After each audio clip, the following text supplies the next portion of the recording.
Hello, welcome to Old Nerd Reads his Marvel Comics in Order. This is episode 6, and this is the conclusion of the very first story arc of my comic collection, Captain America and the Falcon 169 through 175. It's the Secret Empire storyline by Steve Englehart, a little bit of Mike Friedrich, and Sal Buscema and Vinnie Colletta.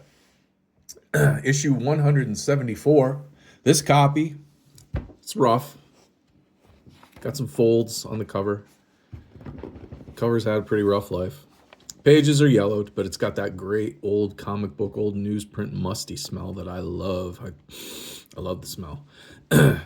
But Cap, Falcon, they infiltrate Secret Empire's hidden base under the desert. They meet the leader, Salam. That's how we greet each other in the Secret Empire. So it must be their Arabic or something. I don't know. It's never described. They just greet each other with salam. Yeah. And then they're double crossed.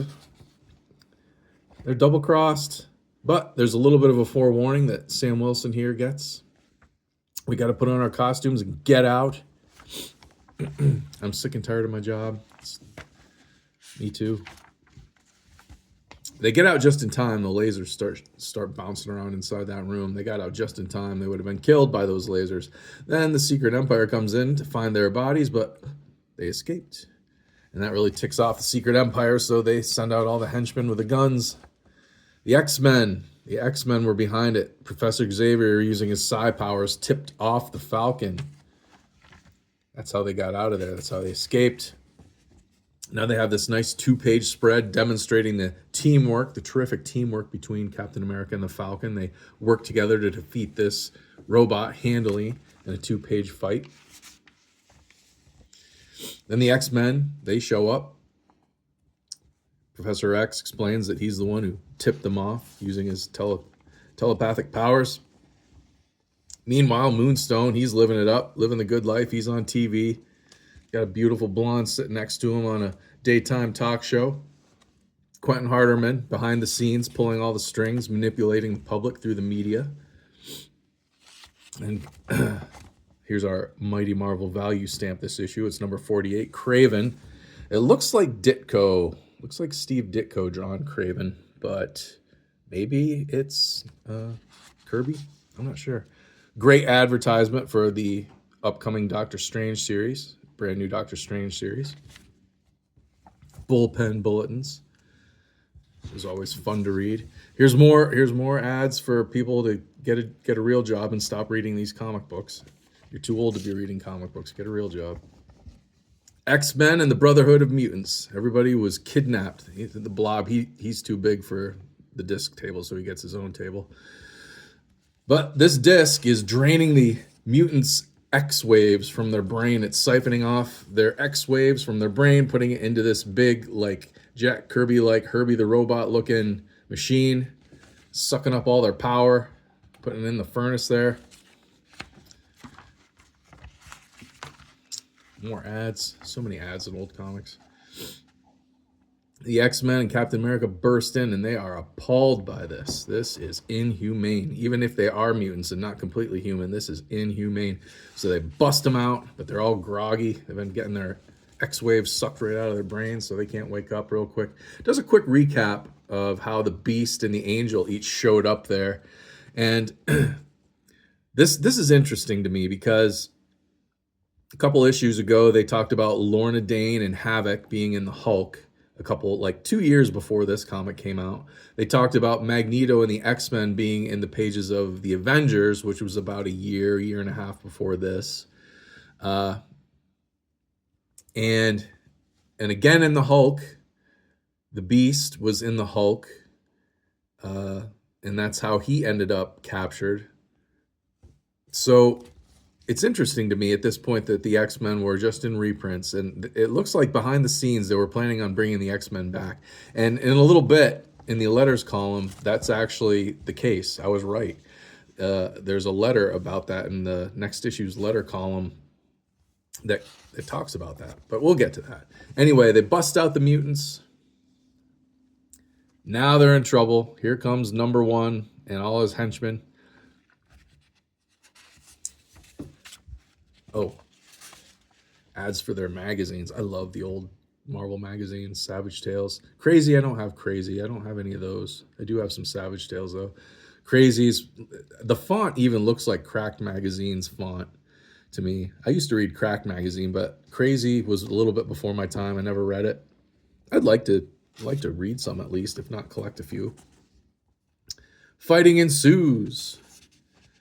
The X-Men and Captain America. They've got the Secret Empire on the ropes until number 1 says, number 68, bring the Atomic Annihilator. Well, you know what that sets up. A Jack Kirby looking weapon. This is drawn by Sal Buscema. Blasts them all in one blast. Oh, they're dead. And I feel like out of these 7 issues, like a lot of the cliffhangers end up with Captain America and the Falcon unconscious, like knocked out by the bad guy. That's always the cliffhanger almost every time in these issues. It's funny. But anyway, that's the end of it, issue 174. This is a pretty good copy. I'm going to keep this in my collection. I'm not going to replace it, even though it's kind of beat up. I'm okay with it. On to 175, the grand finale. Usually 175 would be considered an anniversary issue, double-sized, stuff like that. But back then, not so much, I guess. And this issue is just a regular-sized issue. This issue is in a pinch better condition than 174. Cover's in a little better shape. But here we are, showdown on the lawn of the White House, front lawn of the White House. That's Moonstone, even though they colored him wrong. This is a new mystery villain we're going to meet in the pages. And we start off where we picked up last. Start off, we're going to pick up where we left off last issue. My brain is slow. Steve Englehart, Sal Buscema, Vinnie Coletta, Artie Simek, P. Goldberg, Roy Thomas editing. Roy Thomas, I think he's kind of the person behind the scenes, making sure that the Hulk or that the X-Men are still relevant, still showing up in Marvel Comics, and that's why they guest starred in the Avengers and Hulk and Captain America. I think it was because he was kind of guiding it towards being relaunched. But we'll get there. We'll see. They haul him out down into this like old castle-looking dungeon under this top-secret high-tech military base in the desert, which is kind of strange, but looks cool. And we find out we've got some moles inside the Secret Empire from S.H.I.E.L.D. This is an old character from the 60s named Gabe Jones, and that's Peggy Carter from World War II, Cap's girlfriend from back then. She's older now, but she just joined S.H.I.E.L.D. in issue 169. They have been implanted in the Secret Empire by S.H.I.E.L.D. as moles. Now they saved Captain America. This is neat. Stratomatic Baseball. I was reading this, and it seems to be some kind of computer game or computer software that you can play. And it's about the stats of baseball and whatnot. But it doesn't come out and say what it is or what you have to do. But you have to mail in to find out. I'm curious. I'd love to mail this in and find out, but probably wouldn't work.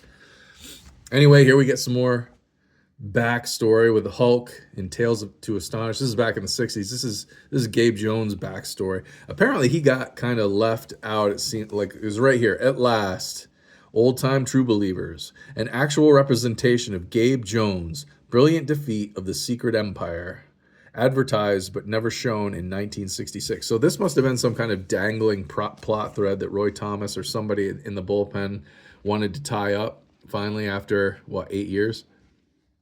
Something maybe Stan Lee left unfinished back in the day, and now these guys, since they've taken over for Stan, are trying to clean up. Peggy loves Cap, but Cap loves Peggy's daughter Sharon, and he doesn't know how to tell her. But he doesn't know what to say to her yet. And here is the Doomsday device. There you see all the mutants on that disc. They put them back after Cap and the X-Men rescued them. They're all strapped back down to their disc, and they're being put into place. This is a giant UFO that they're going to fly to Washington, D.C. And that's just what is being explained here by Glenn Harderman and Moonstone. The UFO touches down. Here you can be a drafter and learn a draftsman and like earn a lot better paycheck than you probably are earning since you're reading these comic books. UFO touches down. The news, the news, the press shows up. The army shows up. Number one of the secret empire announces he's here to take over the country. The army attacks, but thanks to the power of the mutants sucking their X-waves out of their brain into that doomsday machine, they have a force field that army can't penetrate. So they're powerless.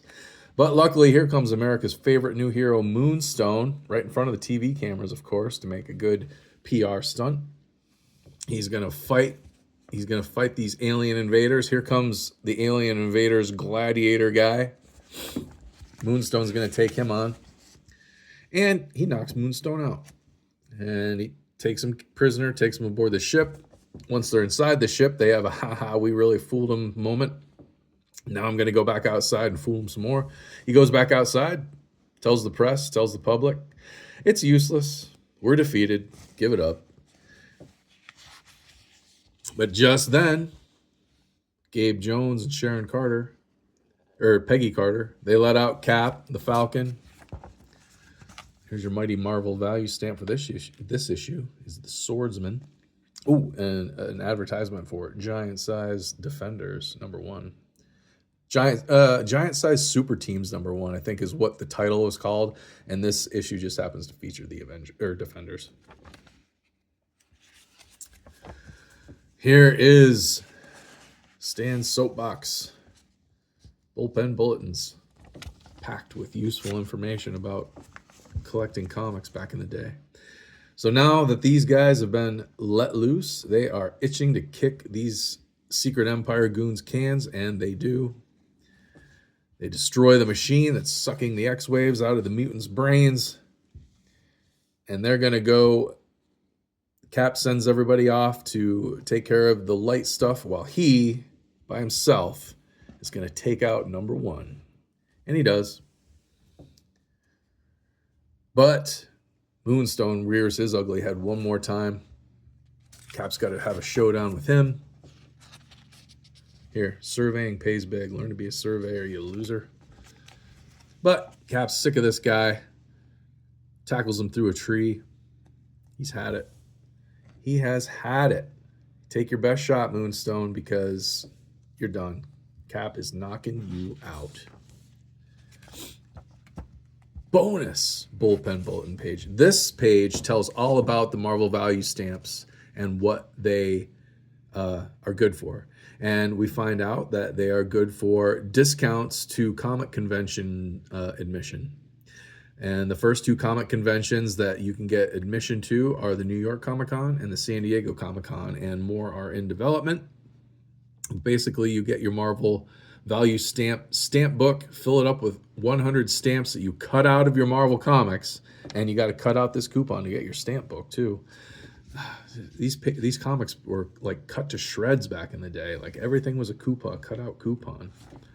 But anyway, that's the Marvel value stamp mystery. It's all explained in this bonus bullpen bulletins page.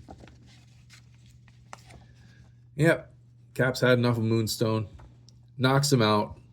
Hardeman comes running out and tries to turn the story around on Moonstone. Moonstone's not having it. And right in front of the entire country on live TV, he tells everybody what happened. And that's all it takes. That's all it takes. That clears Cap's good name. But #1 wakes up after being knocked out by Cap, and he tries to make a run for it. Where does he run? To the White House. He runs into the White House. Cap unmasks him. But his face is off panel. Who is he? He's a high politician. But high political office didn't satisfy me. My power was still too constrained by legalities. You know, Captain America knows who this guy is. He recognizes him. Good Lord, you?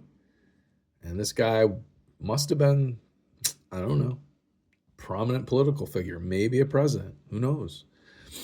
But instead of facing the consequences for his actions, he commits suicide, which really knocks Cap off his game. He walks away without saying a thing. And next issue, Captain America No More. So whoever this person was and their suicide and everything that he did to Cap and the country and the Secret Empire really shook Cap up. So apparently next issue he's contemplating quitting. Now I remember in the 80s there was a storyline, basically Captain America No More, where he like 10 years after this, he walked away from being Captain America and was replaced by I forget what his name. His last name was Walker, I think. But he took over the Captain America position, and Captain America went and became the captain, and he wore a costume similar to Captain America's, but it was black. So this happened a couple times in Captain America's history, anyway. Captain No More. But yes, I have now completed the first story arc of my immense project of reading my Marvel comics in order. Those are the last two issues. This is the end of, this is probably what, July 1974. The next on my